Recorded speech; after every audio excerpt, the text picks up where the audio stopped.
121st Psalm. V'savinai el heharim, v'ayin yavo ezri. V'zri me'im Adonai oseh shemayim v'haaretz. Al yitin namot radlecha, al yinum shomrecha. Hine lo yinum v'lo yishan shomer Yisrael, Adonai shomrecha. Adonai tzilcha al yad yaminecha. Yomam hashemesh lo yakecha. Yareach b'layla. Adonai yishmorcha mikol ra. Yishmor et nafshecha.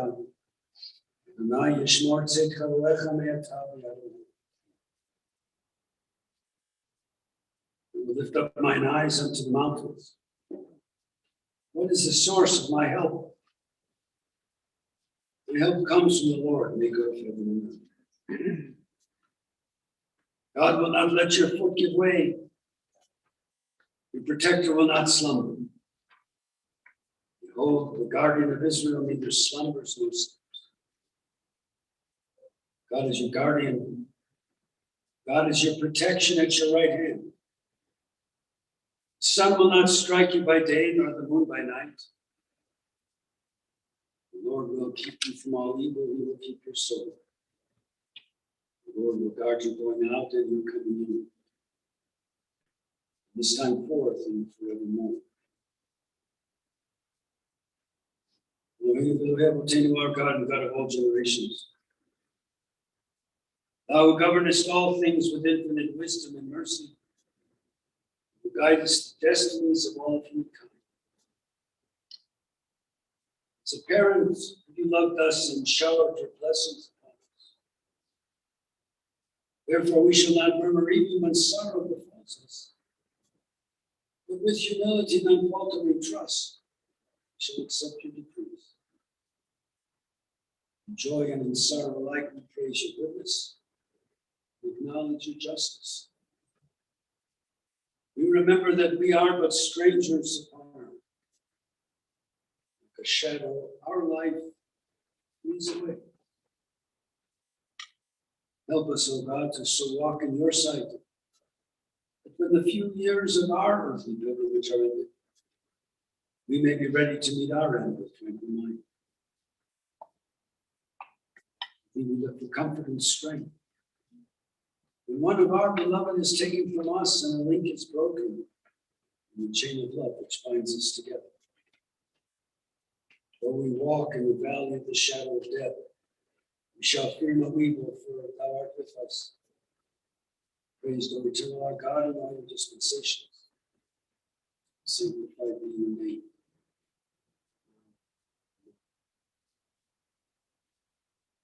Friends, there will be a number of people speaking on behalf of the family. We would first like to call upon Sandy Stimmer.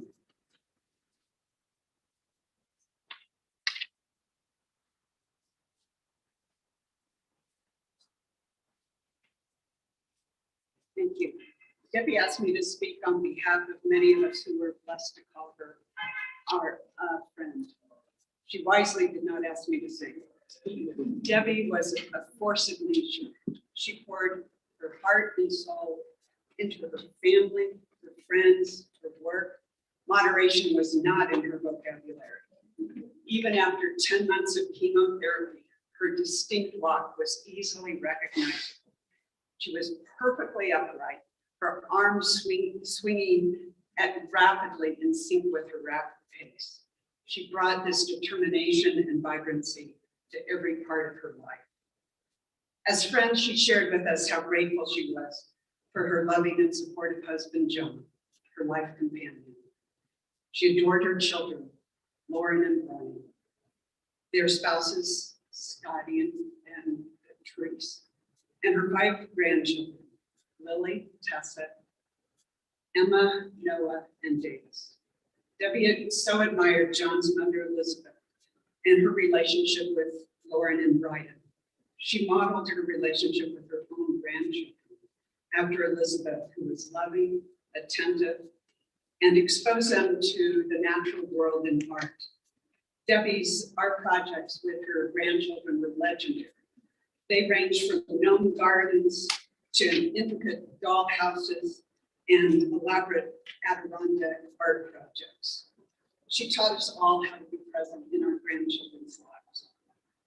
As friends, we witnessed her passion for her family's foundation intergenerational work.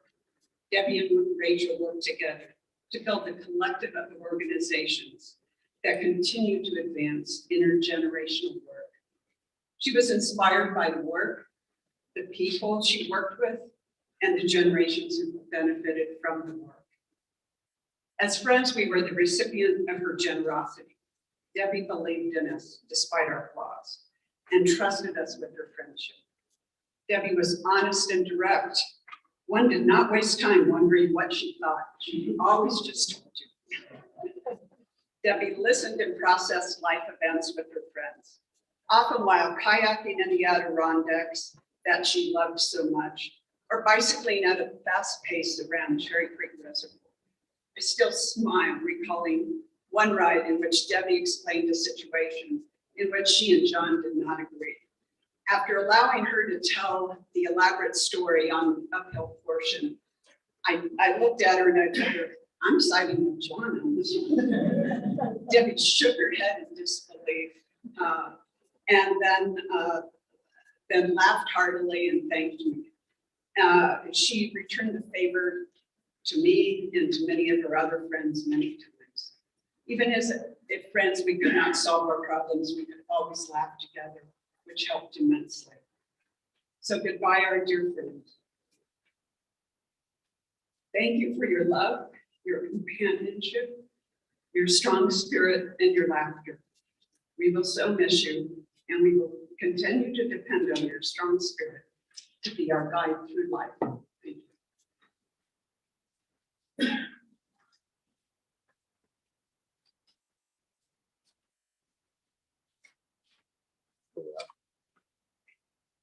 Poet has written, birth is the beginning and death is the destination. Life itself is a journey, growing from stage to stage. From child to maturity and from youth to age. From innocence to awareness, from ignorance to knowing. From foolishness to discretion, and then perhaps to wisdom. From weakness to strength, or from strength to weakness. And often back again. Health to sickness, and back we pray to health again. From offense to forgiveness, from loneliness to love. From joy to gratitude, from pain to compassion. From grief to understanding, and from fear to faith. From defeat to defeat until looking backward or ahead. We see that victory lies not in some high place along the way. And having made the journey, stage by stage, sacred pilgrimage. Birth is the beginning.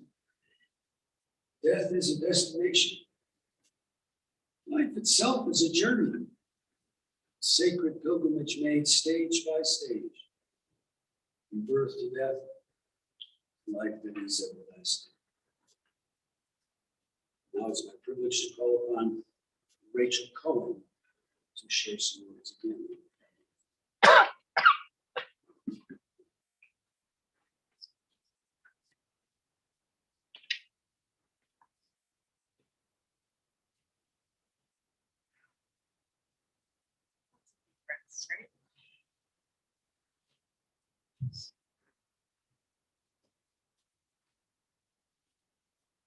Being in this room, I am overcome with a feeling of gratitude and love. As I've been sitting with this heartbreak over the last weeks, months, and allowing myself to just feel sad, I realized that I needed to, instead of focusing on loss, I needed to focus on blessings. In this case, I've been blessed with an incredible friendship and the opportunity to change our world for the better alongside an incredible woman. A few weeks ago, I was blessed to spend time with Debbie. During our time together, we talked about how The universe just brings people into our lives when we most need them. We were both fortunate that sometimes those people become not just friends, but family, as Debbie and I did.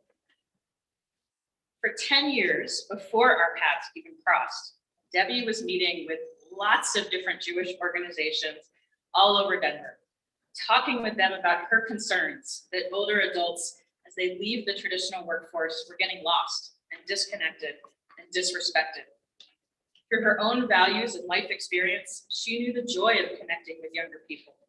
She watched this happen with her own parents as they got older, and she saw others in the community experiencing the same distance and the same disconnect.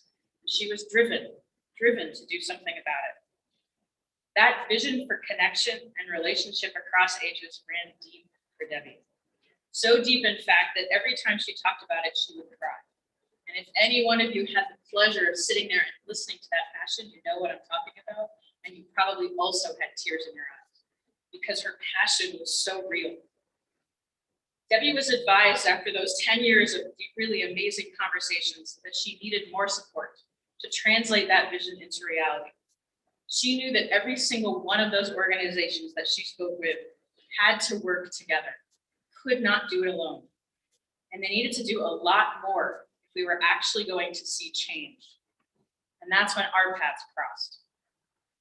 Debbie and I were introduced by Michael Klein, a neighbor, when she needed a strategic planner to help her translate her vision of reducing social isolation for older adults by creating meaningful connections with younger generations. I remember us on our first meeting. We sat at a coffee shop in Northwest Denver, and tears rolled down her face as she shared her passion. And I got goosebumps all over as I realized that I had found someone who shared my own vision for making intergenerational connections the norm. We may have started as client and consultant, but we very quickly grew to be friends with a capital F. We shared a love for the Adirondacks, for kayaking, for nature's beauty, puppies, and good food. Every single meeting had food. And we also shared a mutual hatred for squirrels. Which again, you know Debbie, hated squirrels. Above all, though, we shared that vision and commitment to creating connections between generations, to reducing the social isolation and ensuring that more organizations could do that more frequently, to create that programming. I knew our working together to translate and realize her vision was nothing short of magical. Together, we created linkages, a supported collaborative committed to preventing that social isolation and doing it through connection and relationships. We didn't just want to create one program. We wanted to create a lot of programs, and we wanted a lot of organizations doing this programming. So we launched 4.5 years ago. Debbie was full in. To date, we have over 40 organizations that are involved, and we funded and supported 35 programs, and we're just getting started. That vision may have just been a twinkle in her eye, but we made it real and we did it together. And I had and have the pleasure of leading and facilitating and managing linkages until now, hand in hand with my co-pilot Debbie. And in spirit, we will continue to honor and work together on this. Debbie was involved literally every single step of the way, from the strategic planning to all the outreach meetings, to meeting with new partners and fundraising. She and I met weekly or every other week. She met with all of the members. She was in every single linkages meeting. Everyone knew her. And everyone said, wait, so Debbie doesn't work for one of these organizations? I'd say, no, Debbie's the vision and the heart. And everybody saw that. Even during her keynote, she never missed a single opportunity to talk about linkages, to meet with our members, to experience any of the programs. And everybody felt that passion. Debbie set the standard for patience, for understanding, for a deep willingness to be flexible and try new things. She made it a comfortable space where we could fail and then learn from it and try again. Regularly, I got New York Times articles in my emails and by text, all sorts of new program ideas. We could do an intergenerational theater. We could create a museum exhibit all around intergenerational connections. And the one that I promised her that I would make a reality is Intergenerational Olympics. and I will. I've always told Debbie that linkages feels like a playground because we're just putting aside all of the shoulds and it has to be done this way. And we're trying different ideas to promote how to create connection. And we're removing all of those barriers. And she just kept embracing it every single moment. I loved our meetings and I looked forward to them every single time. Sometimes we even met weekly because we just wanted to chat. We spent half the time just getting to know each other and checking in on how our days were going. I gave her updates on ducks. She'd give me updates on the loons and the Adirondacks, and then we'd talk business. Debbie brought so much love and light to this effort. Her tenacity, her commitment, her strength, her generosity and passion inspired so many, and most of all, me. We spoke a few days before she passed, and she asked if I was willing to commit to continuing to realize our shared vision through linkages. I didn't hesitate a second. I said yes. We have created something magical, and with each intergenerational connection, we will honor her memory. Debbie's vision for intergenerational connection, we almost made it. And alleviating social isolation brought us together and will continue to bring us together. Her determination to see change is what will drive us forward and keep us going. Knowing and working alongside Debbie has been the greatest blessing and one that I'll be eternally grateful for.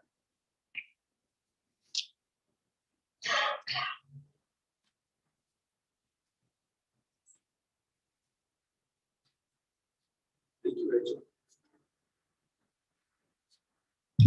Friends, there's no piece of literature used more often in moments like this.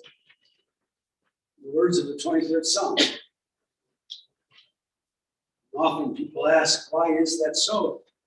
And I suppose it's enough to say, well, it's so because it says, yea, though I walk through the valley of the shadow of death, and that's enough, no reason.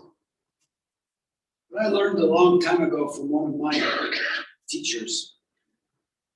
When King David wrote this psalm, he had something else in mind. If you think about the words that have already been shared with us, this is part of what he had in mind. King David was saying, don't get stuck in the valley of the shadow of death. Yes, it's a difficult time for family, for friends. Don't get stuck there. Take the life of an individual. Take the things that she did and make them a part of your own lives. I think that's what it means when it says, yea, though I walk through the valley of the shadow of death. So I'm going to read the psalm in Hebrew, and you all have the words on the back of your computer. Say it in Hebrew, and then please join with me and let us say it together. Adonai Rabbi lo echzor, v'na'odesh yarbitzeni al me'menuchot yilani. Nafshi shovei v'yanchini b'madrei tzedek l'man shmo. Gam ki elech v'geit salmavet, lo ira ra ki ata imadi. Shivtecha mishantecha, heima yenachma. Ta'arot lefanai, shulchan neged zorai. Shanta b'shem roshi kosila baya. Ach tov v'chesed. Yerdefuni kol yemei chayai. Shanta b'beit Adonai. Amen. God is my shepherd, I shall not want. God makes me lie down in green pastures, leads me beside still waters, and restores my soul. You lead me in right paths that save me from it. Even when I walk in the valley of the shadow of death, I shall fear no evil, for you are with me. Your rod and your staff, they comfort me. You have set a table before me in the presence of my enemies. You have anointed my head with oil. My cup overflows. Surely goodness and mercy shall follow me all the days of my life. I shall dwell in the toast. It's my privilege to call upon John's brother, Alex, to share some words.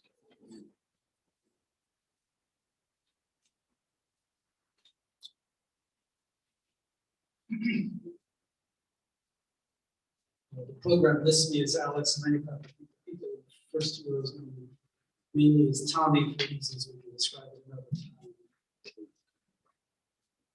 I was the best man at John that was wedding more than 40 years ago. Everybody here knew Debbie. We knew our Debbie as a life partner, a parent, a sister-in-law, an aunt, a cousin, a lifelong friend, a new friend, a dog walking friend, a biking friend, a board member, the inspiration behind linkages, an artist. And three people here knew her as Rebreak, translation meaning around. We cannot take these pieces like a jigsaw puzzle and put them together into one picture. We will each remember our Debbie, how we cherished our time with her, how we are different because we knew and loved her. Here's my Debbie. Debra Aleinikoff was the toughest woman I've ever known. She withstood and overcame visible challenges that would have wilted the best of us. She survived a near fatal bike accident and an earlier bout with cancer. She walked endless miles quickly. She rode over mountains, big ones, on her bike. Who does that? I guess in Colorado. So we New Yorkers, that was quite a thing. She paddled her kayak for hours. And that physical toughness was matched by a mental toughness. One never really negotiated with Debbie. She pretty much told you what she wanted, and that's pretty much where things ended up. Even as she faced her final challenge, she continued to fight and endured what few of us would have endured. And she did so that she would have more time with her family and friends so that she could fly across the country and spend the weekend walking on the beach with her grandchildren. But alongside this Debbie, who we held in awe, we so deeply admired her artistic and creative side. She was accomplished at drawing, painting, photography, and design. She combined imagination with talent and meticulous skill. She was never showy. She embraced and considered but casual elements. My wife, Rachel, and I marveled at the art and nature project she created with her grandchildren. Sticks and stones and pine cones became fantastical animals and creatures, whole cities. I want to thank the Streer family, Mike, Marcy, Linda, for sharing Debbie with the Aleinikoff family. The Aleinikoffs are a contentious and opinionated bunch. Debbie held her own. The partners of my brothers and sisters call themselves not in-laws, but the outlaws. That tells you something. But really, there is no differentiation between those born into the clan and those who joined it later, except those who joined it later raised the average. For me, Debbie was more a sister than a sister-in-law. But the many things I remember about Debbie, what I find in my mind's ear is her laugh. Can you hear that? It was a laugh that said life is joyous, it was absurd. Her laugh was frequently directed at herself. I will miss that laugh with its warmth, its self-deprecation, its inclusiveness. Debbie was a Coloradan from start to finish. And when John told her he wanted to buy a house in New York Adirondacks, she was, shall we say, skeptical. The Rockies were mountains. The aging Adirondacks, John will tell you exactly how old they are, give or take 10 million years. They were just hills. But she came to love the lesser peaks. And in particular, she came to love kayaking on Rainbow Lake, whether alone or with Lauren, occasionally with John. She found peace and beauty on the water, discovering a loon's nest, watching a heron take flight, following the beaver to its lodge. I never spoke with Debbie about whether she believed in an afterlife. I have no reason to believe she did. But I can say this. We will feel her warmth every Adirondack sunrise, her strength with each stroke of a kayak paddle, and we'll see forever her spirit in the radiant colors of the Rainbow Lake sunset. Debbie, now to sleep, never to perish.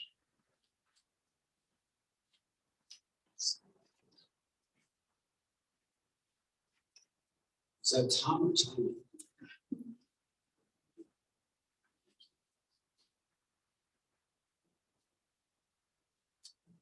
Love it, family, dear friends. With me a few moments to add to this very, very beautiful and thoughtful, and so poignant messages. They each in their own way have helped us to understand Debbie just a little bit differently. Because it's always through the perception of another human being. We gain insight, we gain understanding. This is a difficult time, we understand that. Not just for the family, and certainly it is for a family, for you, John, for beloved children in love who have come into this family. Beautiful grandchildren. I want you to beat your brothers up because you're bigger than they are now. They're going to get bigger than you, so I want you to make sure. Having these wonderful grandchildren. In this wonderful family that over these past few years we have shared so many times of sadness. Unfortunately, each in their own way have in times when we have learned, we have shed our tears, we have tried to say we'll become better human beings because of people we knew and we loved. That's what makes this difficult. It's also more difficult because of COVID. We don't know whether to wear a mask or not to wear a mask. We don't know whether to go inside or outside. We don't know how it is that we should try as best we can. Not just to remember, and certainly not just to celebrate, although celebration is important. How we mourn. Because each of us, in one way or another, each of us has lost something precious. Yes, it's true with different intensity based upon the relationships, based on the years that we have known her. Nonetheless, we have all been touched by her life. And our task is to touch other lives because of it. Can't say how many times I have said this. I'll say it again because I think it's true. This is a moment of bittersweetness. Bitterness because death has come. She's too young. Getting younger all the time. There is a sweetness to this moment as well. Because none of us wanted to see her suffer anymore. And last Sunday when I saw her, she was ready. But she was also dictating. John, please do this and please do that and make sure that this is taken care of. That's who she was. But it's important that we recognize that suffering, about which she did not complain, suffering has finally come to an end. Life is sacred. It's precious for us because of human relationships. Not what we have, We'll get to that in a moment. It's what we do with the people that we love. Great American rabbi Jacob Rubin wrote the following. He wrote, "Death will come. Its hand will not be stayed even an instant, nor can we enter into judgment with it. Our question why will go unanswered. It does not mean that we are helpless in the face of death. We can and we do rob death of ultimate victory by living life as long as it is ours.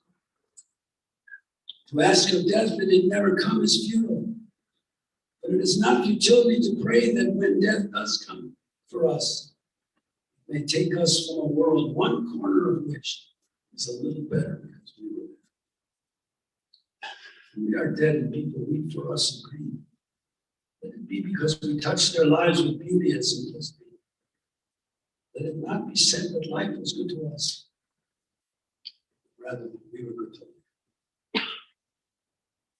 I believe that's what Debbie would ask us to think about in a moment like this. Yes, life was good to her. She was blessed in her life. Listening to these wonderful, wonderful reminiscences. Look at how she left the little corner of her world, which isn't so little. She has made it much larger because of who she was, how she wanted this world to be led. It's important that we remember how very precious life really is.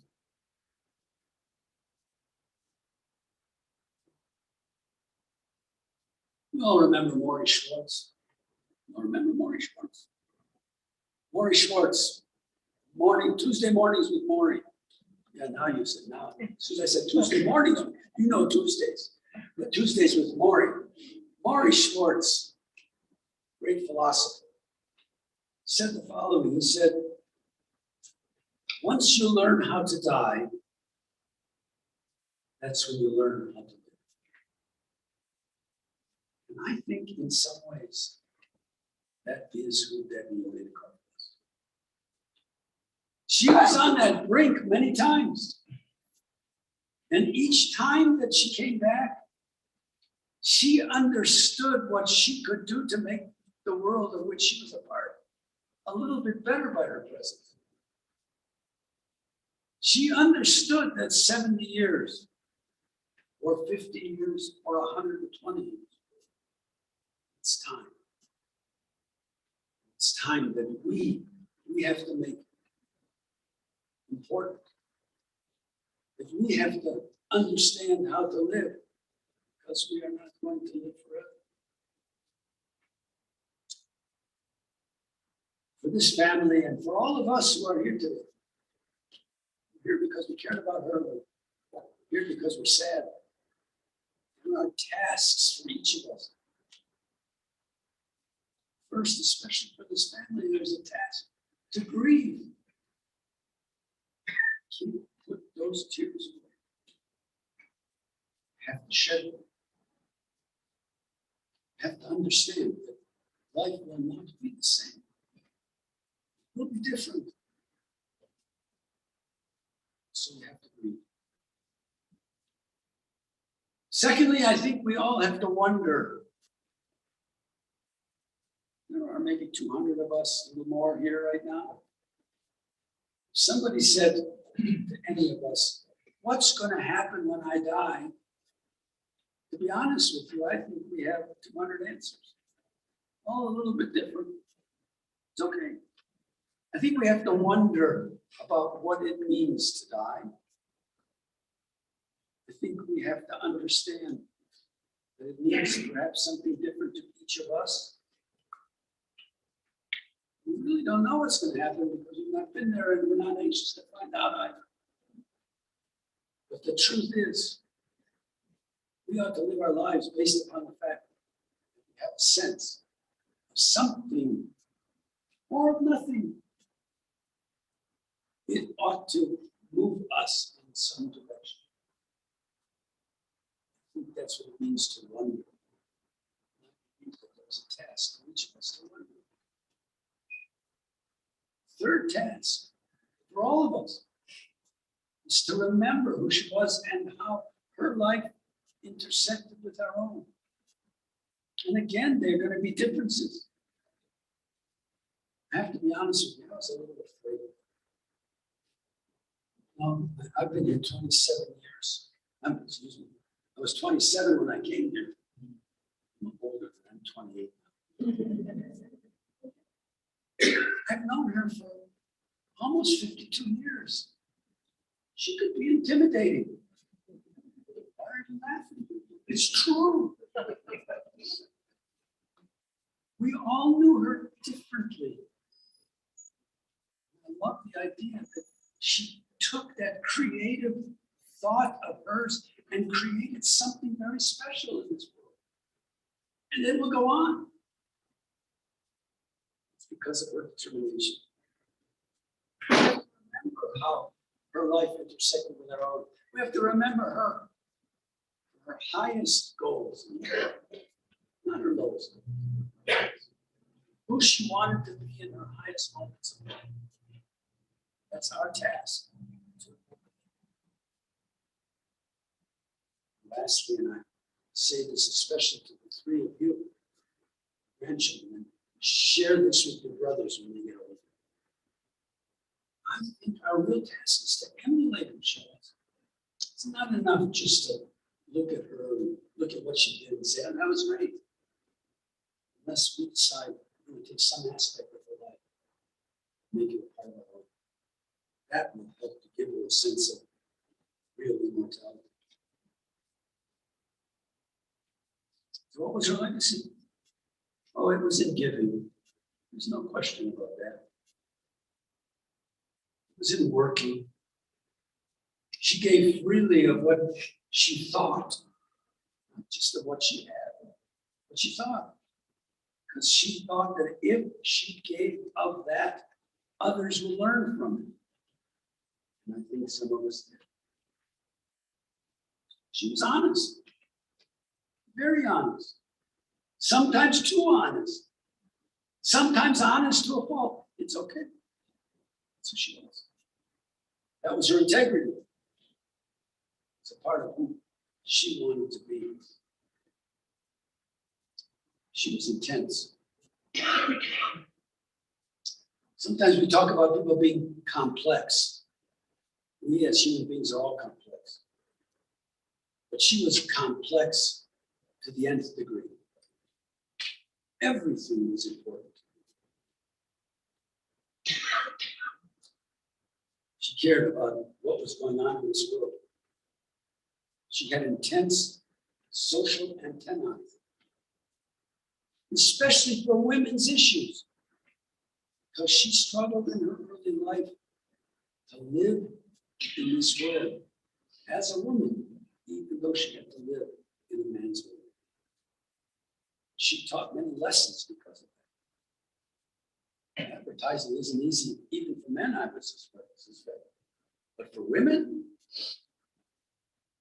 they didn't make a movie about mad girls. They made it about mad men. But she understood that. She understood that was the world she was into. She was creative in so many ways. John showed me yesterday. First of all, he said to me, this house is everything. And I understand. He showed me yesterday a case of ornaments that she made. Every one was different. Every one made for many. I see some people don't like this. It means you got them. You understood what a creative soul she was. She made all of those things to give them to special people. That's who she was.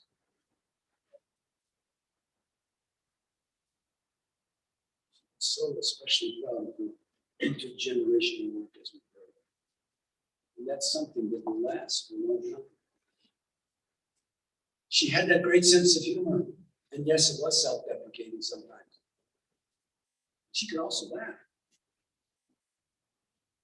She gave unconditional love to the people closest to her in her life. She was resilient, even with all of the setbacks that she had. Even with the bad news when it came, whatever that was. And it wasn't just this last cancer. There were other times. I remember when she was hit by that. I remember that. What did she want at the time? She didn't want the chaplain house. Want my rabbi. Because for her at the time, it was important to add some spiritual dimensions to her life. So she was so resilient. She had that wonderful love of nature that has been referred to already. The birds, the dogs, the flowers, the mountains, whether on the East Coast or here. It was all important to her.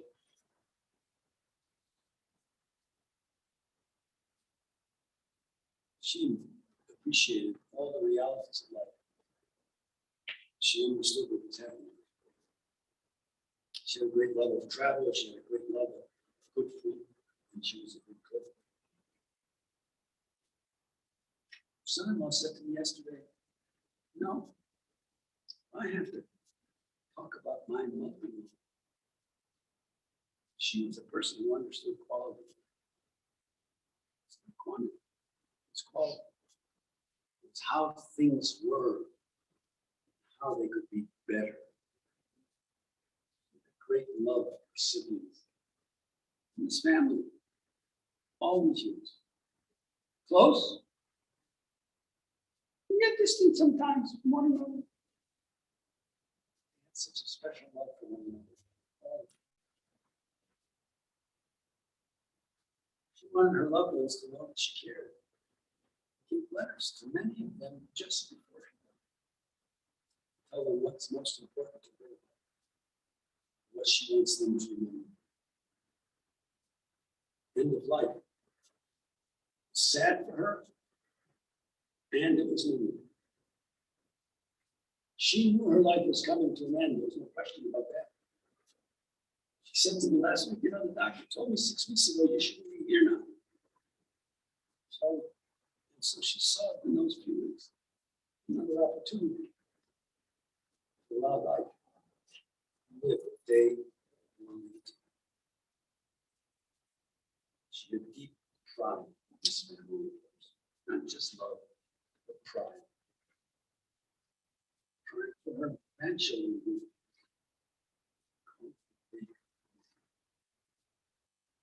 Pride for her children, those that they had brought into this family circle. She cares very much about all of them. Her sisters and to her brother. Not only pride, there was deep love and affection. All the things that you stood for each other. John, I do have to say, because as self-deprecating as she could be, so are you. She was proud of you. Proud of what you did, who you were, kind of human being that she shared life with 40 years together. Not bad. We can only hope and pray that all of you in this family will find strength, will find courage, will find comfort in who she was, not what she did. She did what she did because of the kind of human being that she was.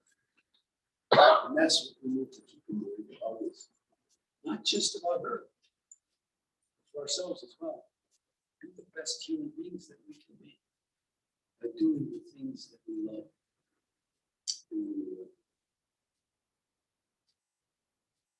Perhaps these words from the poet would be helpful. The poet wrote, "When you remember me, it means that you have carried something of who I am with you. That I have left some mark of who I am on who you are. It means you can summon me back to your mind even when I'm gone.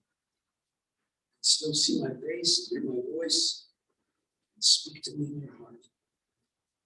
As long as you remember, I am never entirely gone.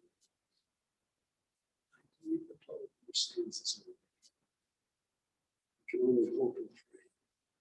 Each of you in this family, all of your friends, and strength in your life. It is in that spirit then that we resolve to face our grief without self-pity, with bravery and integrity, keeping before us forever the blessings that God conferred upon us in this life that God lent to us for these decades too few. And in a world where our most precious goods are perishable, let us resolve to honor our beloved dead by being so good to the living, so kindly, so understanding, so forgiving, so transcendent of pettiness. In our love for her, we shall hearken to those who remain and who need us in our strength. May it be through new relationships and new service to new unity we make good our lives. In the beauty of our own lives, erect the noblest monuments to our more dead. Thus, the beauty of your life will ever abide among us all as a living. Aleinikoff.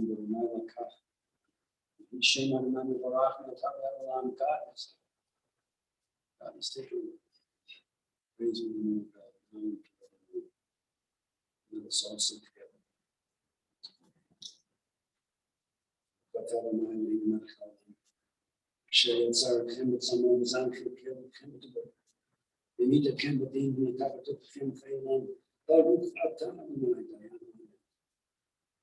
Praise you, Lord our God, ruler of the universe, forms us in the divine image, nourishes and sustains us in your goodness, causing all of us to die and planting immortal life within us. Praise you, O God. True.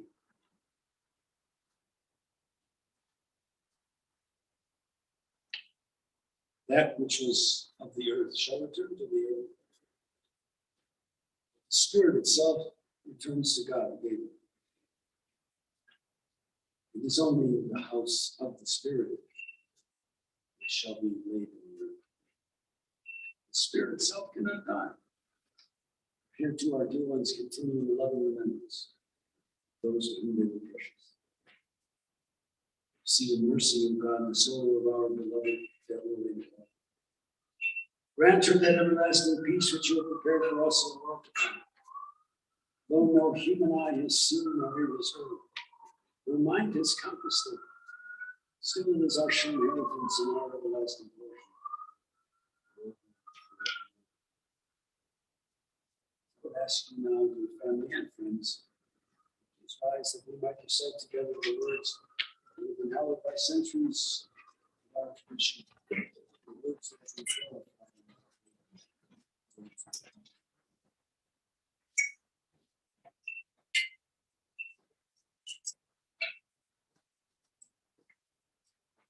Yitgadal v'yitgadash yirabah. Yalma divrachimute. Yamich malchute. Chayechom v'yomechom. Chaye b'chol beit Yisrael. Agalam b'zman kareem. Ve'ei shemei rabba mevorach. Le'olam u'le'olmei olmaya. Yitbarach v'yishtabach. Yitbar v'yitmam v'yitmaseh. Yitadar, Yitalem, Yitalal, Shmei Kusha, Rifu, Elam in Kol, Birchata, Veshirata, Tushkata, Nechamata, Lamiran, Yalma, Yimu, Amen. Hey, Shalom, Araba, Min Shemaya, Bechayim, Levi, Bial, Kol Yisrael, Ose Shalom, Nirama, Yase Shalom.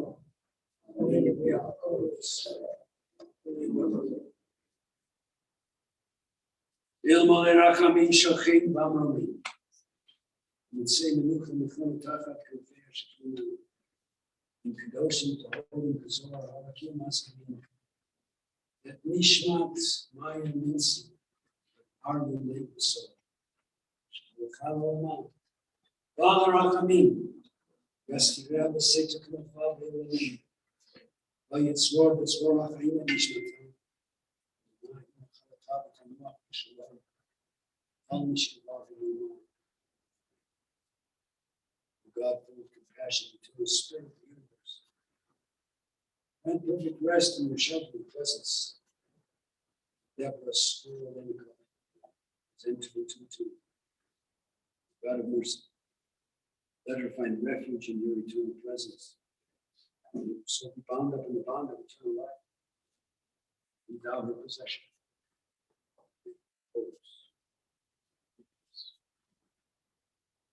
Hearted whom we now remember has been called unto the peace of life eternal. She shall steward on earth in the acts of goodness she has performed. And in the hearts of those who will ever cherish her memory, pray the beauty of her life. Let her abide among us all. It's a living source of peace. Send peace unto all you know. Without come for all of us in this world, nations and friends. Let's all sing together.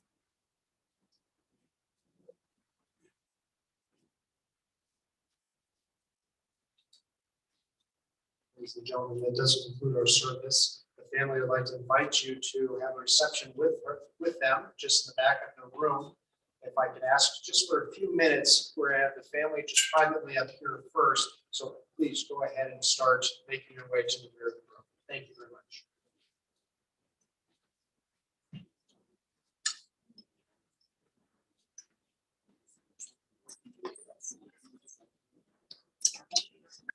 Oh, thank you.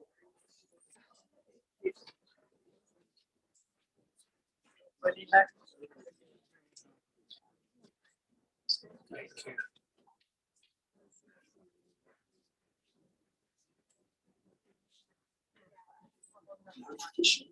What? Yeah.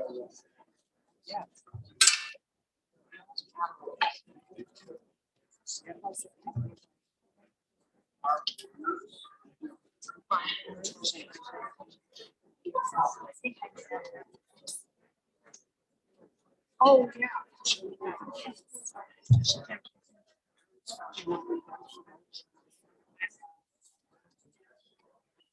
So, oh, thank you.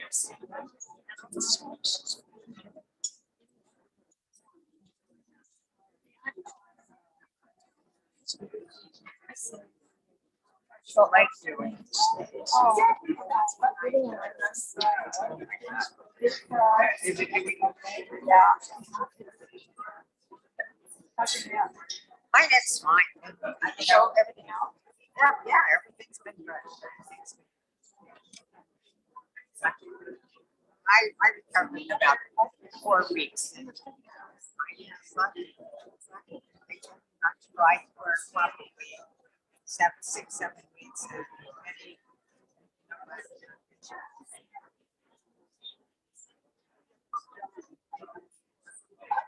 She's saying. Yeah. Here, walk this way. Grandma, walk this way so that she can get to her.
Oh,